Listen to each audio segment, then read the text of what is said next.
Hey everyone, it's Corey from Linda's. I am here in the studio with Pauline Rogers, the inventor of the QISS system. Hi, Corey. Hi, I am super excited that you are here with me as we are quilting up with QISS and doing this amazing quilt as you go technique that Are you've you come up keeping with. up? I'm keeping up as much as I Good, can. good. And you've got those incredible episodes that we've had the chance to look at. All of these episodes have been featured on our website and your YouTube channel Yes. as well. So y'all want to make sure that you're subscribed to Pauline's YouTube channel. We'll have that link in the description below. That way you can stay up to date as well. If you miss them on our website, you'll see them on hers. We've got them all over the place And for you you. can go back and watch And watch. as many times as you want to learn everything about the exquisite quilt. Which is so amazing that you have this free online education for this incredible technique that you've come up with. It's very new to the industry. It's so cool. It's the best. Okay, so we've gotten to the part of the controlled quilting aspect now. So we've been looking at episodes 1 through 7, where we've prepared our fabric, Yes. we've cut it. That's not the right way that it needs to go, but we've cut, prepared. We've looked at all the different tools that you need to make Yes. this happen successfully. And I'm very specific about the tools You should because be. it took us 10 years to develop this technique, and I Right. tried everything out there. Yeah. And I just had to find the right tools that made this work perfectly. But finding those right, all that trial and error, you went through all of that work for all of us to be able to do it like that. Well, I hope so, yes. We don't even So have to you're think. finding it okay so far with I the am tools? having so much fun. And these Good. are a lot of these tools that you've shown me, I've heard of them, but I've Uh-huh. never had the experience, or I've never had the Okay. person, option to experience them before. Yeah. Now that I'm putting them to the test, You I can liking see them? why you love Yeah, them. yeah. They're incredible. And they just make it so easy. And so And that's what nice. it's about. We want to get that fabric out of that store. Right. We want to get that batting out there, prepare it, and that quilt made. Possibly the fabric out of the stash too. Oh, no, out of the store. It's always more fun to go and get it out of the It store. is more fun to go and get it out of Yeah. the store. So we've looked through episodes 1 through 7. Now we're on episode 8. And this is where we start to talk about the controlled quilting aspect and some of Yes. the fun settings. The that we magic have. of a sewing machine. So I want to talk about the magic, and I Yeah. want you to kind of take us through the settings, the Okay. adjustments, the things that we have to do to get majority of sewing machines on the market can do this. Basically, yes. Yeah, so let's There's talk a few about it. that don't, Right. but, that we don't know which machines they are. Everybody has to have a look at their own machine. Correct. Yeah. So the basis of we're going to quilt with our feed dogs up, Okay. right? Which is not very commonly known. Well, it is if you're using a walking foot, Correct. but we're not using a walking foot. Right. We've got feed dogs up. We use an open toe foot, the foot that has nothing in the front because we've drawn the line onto the fabric, so we need to stitch on the line. Mm-hmm. Okay.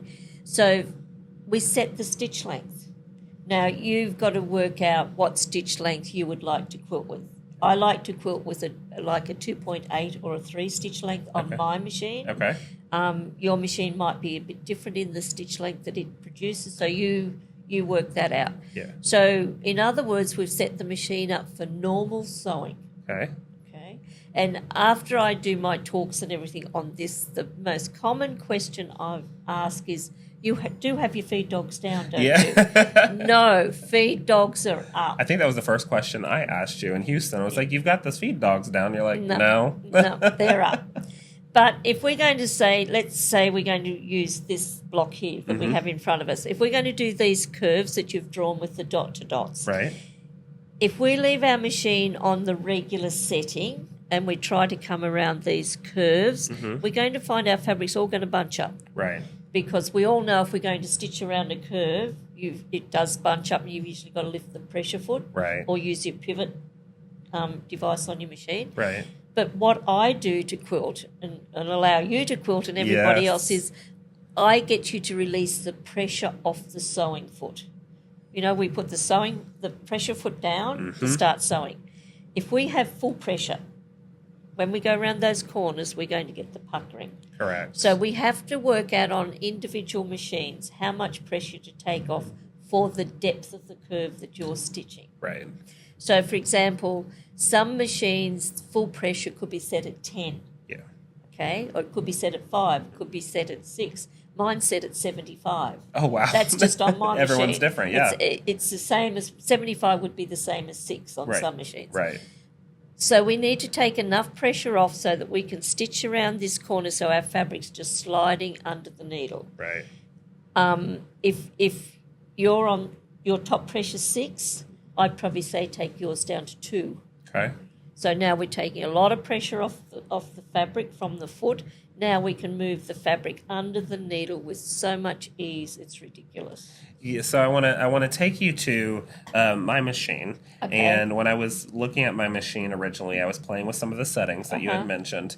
And my machine, my max pressure on mine was a 5. Yes. So I dropped it down to about a 1.8. And that was when I was starting to see those beautiful curves come up. Yep. One thing that I did that I believe you recommended to me was before I come to my fabric that I've marked out, grab a tester piece of fabric. Exactly. To figure out exactly what pressure you need for what design you want to accomplish, because you're going to be a lot more successful and happier, and you'll be all quissed up if you can do that tester piece and get the feel of it and then take it to your fabric block. And the feel of it's exactly right. We're not going to sit over the machine like we would for free motion and other stitching. We're not going to put our hands down, our elbows out, our shoulders up. We're going to sit right back at the machine. And I say use angel fingers. You've heard me say that to you.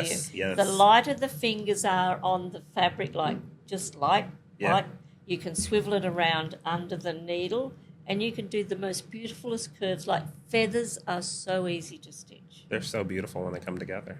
Feed dogs up, open toe foot, stitch length set, no walking foot needed because the Hobbs fusible batting does not move, does not stretch, no pinning, no basting, no anything.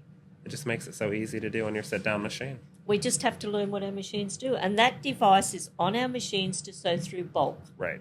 Like really, really old-fashioned machines, like going way, way back, when there was a lot of garment making that made, we'd sew through really thickness. There was a little button on the top and you'd touch it and a spring would pop up. That would release the pressure off the foot. Right. So it's nothing to do with thread tension. A lot of people say to me, what did you release your tension to? Some manuals, and this is where everybody needs to look in the manual, some manuals will call it pressure foot pressure. Others may call it pressure foot tension.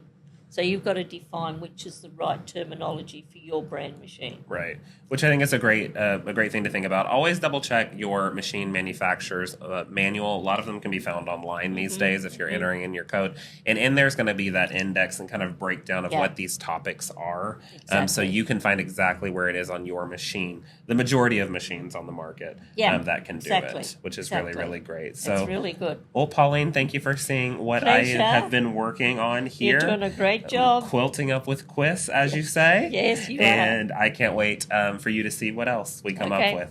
Can't wait to see it.